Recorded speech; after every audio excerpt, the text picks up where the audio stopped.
CNN News 18 has accessed inside details of NDA's meet for Bihar.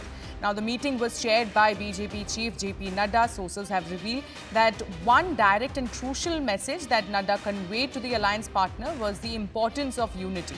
And drawing comparison with the seemingly crumbling alliance between the RJD and the Congress in the state, Nadda said that unity in NDA was of great significance. Let me go back to my colleague Payal Mehta on this.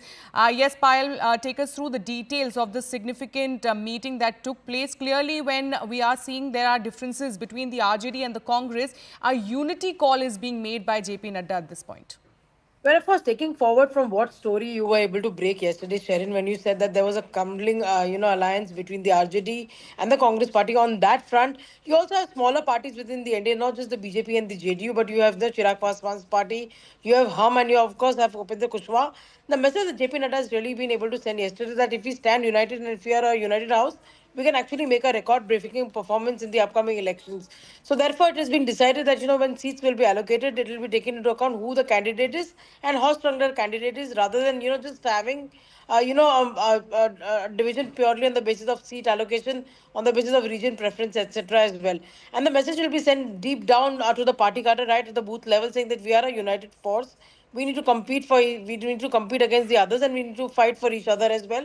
So when the alliance takes shape in terms of seat sharing, and of course when the campaigning is decided, then the common campaign will be there for NDA. There'll be a common manifesto, is what we're given to understand, much on the lines of what we saw in Maharashtra. So BJP trying to send a message across to people that yes, there may be party leaders within the NDA alliance who are talking about certain seats, etc., that they want, but it is going to be a final decision that will be laid down with Prime Minister Narendra Modi. And in fact, Prime Minister Narendra Modi is also expected to be in Bihar next month. He's going to be meeting the Gram Panchayat leaders. And 29th and 30th will be extremely important as far as the NDA fortunes are concerned in terms of Bihar, with Home Minister Amit Shah scheduled to lead the meeting of the BJP unit on 29th and on 30th to meet the NDA leaders. All right. Many thanks, Payal, for getting us all those details of that crucial meeting of the NDA on Bihar.